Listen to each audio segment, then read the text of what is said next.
Hello parents, this is Mr. Rodemeyer. I just wanted to send out this quick video really to share a moment of thanks for partnering with us as partners in education for conferences this past week.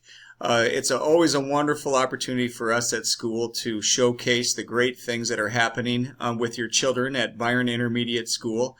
I hope you found these conferences to be valuable for you, so you can continue to learn how you can support your children along with us. Of course, the new thing that we rolled out is standards-based grading for learning.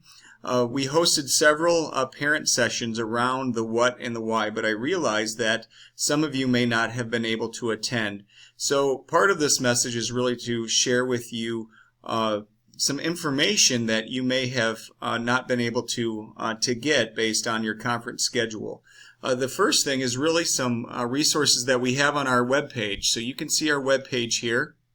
And if you go to under District to Center for Teaching and Learning, this is a page that was created really for you, for our stakeholders, our parents and community members. It has all kinds of wonderful information on it, everything from the curriculum that we use, the standards that we have, the interventions that we're implementing here on a daily basis, but it also has, as you can see on the bottom right here, an area for standards-based grading. And so if you are looking for additional information, you simply hit that tag and you come to this page, and on this page is all kinds of information, videos, things that you can read around the what and the why behind standards-based grading. There are some, Doug Reeves and Rick Wormley are two educational researchers in the area of standards-based grading. They do an excellent job of sharing with you the why behind the change to this best practice. There's also I encourage you, a parent video that was created. This is the presentation that we are actually showing during our parent sessions, so I encourage you to take a peek at that as well. It's, again, very quick. All of these videos and information can be read or listened to in a matter of 5 to 7 minutes. So lots of really good information here for you to access. And of course, if you have questions, I encourage you to contact me, contact your child's teacher. We'd be happy, Danita Stepan, our curriculum director, all of us would be happy to share with you and answer any questions that you might have. So you have your child's report card. I wanted to point out to you again another option that we have through our Infinite Campus, our student management system, the parent portal. And if you simply go to our webpage under Parents and Guardians, you can go to the parent portal. This might be a resource that some of you have already used. If you click and sign in, it should bring you to your students page. So I'm just bringing up my own children. I'll go to my daughter Ella. And if you click on your children up here on the side, you can see all kinds of information regarding their schedule or their attendance, their health. But we're going to go on to grades. And of course, if you click on grades, it will bring up your child's report card. And you can see here what the report card looks like. Again, you'll notice that in colored are the standards, the ELOs that we are reporting out to you in quarter one. If there is a blank, again, that means that that particular ELO was not assessed in this particular quarter. These are all end-of-the-year standards as you look at all of these standards. And so it's important to understand that if your child is at a 1 or a 2 or even a 3, we want them to be at a 3 by the end of the year. These are end-of-the-year standards, and so just understand if your children are at a 1 or a 2, quarter 1, quarter 2, quarter 3, the goal is for us to get them to a 3 by quarter 4. So once you are inside the parent portal system, I'm just going to scroll down to math.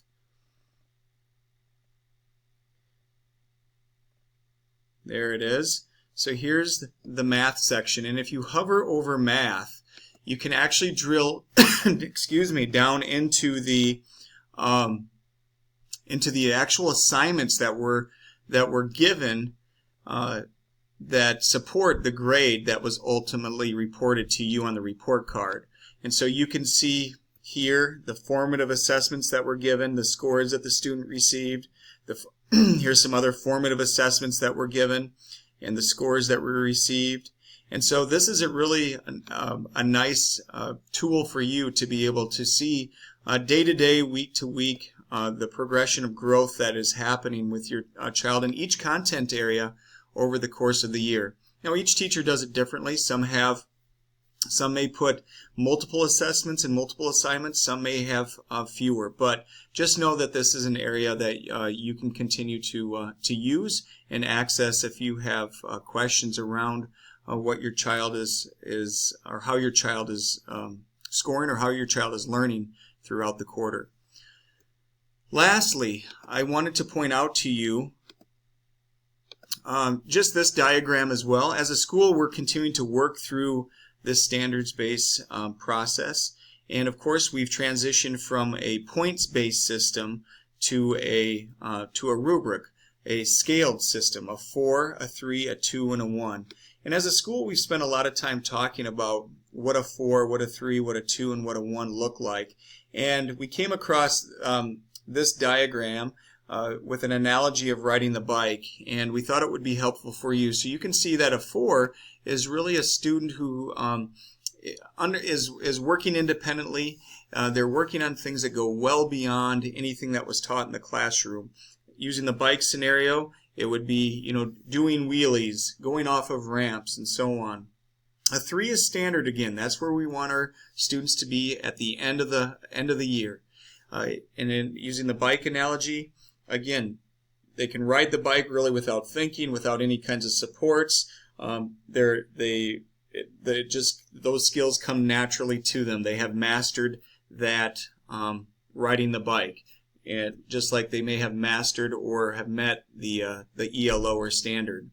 A 2, of course, means they need assistance, they need supports in the classroom, and we provide the right kinds of interventions or review for them to do that. It just means that they aren't quite proficient with that particular skill. In the bike scenario, maybe they need training wheels, maybe they need a guide on the side to help them because they can't do it on their own quite yet. And then, of course, a 1 means they really don't have that skill locked in. They need quite a bit of support in the classroom. They need quite a bit of review. Riding a bike, they really can't ride that bike independently without quite a bit of support and structure in place. And so we thought as a staff this might be a nice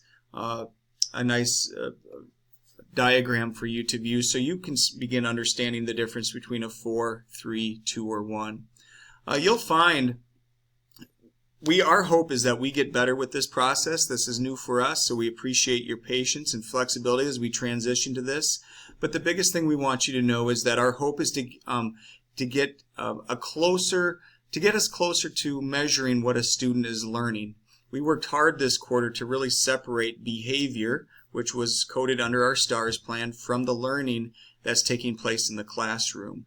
And that's our ultimate goal, to share with you, to share with our students so that we all have a better idea of what we can continue to do to support them with.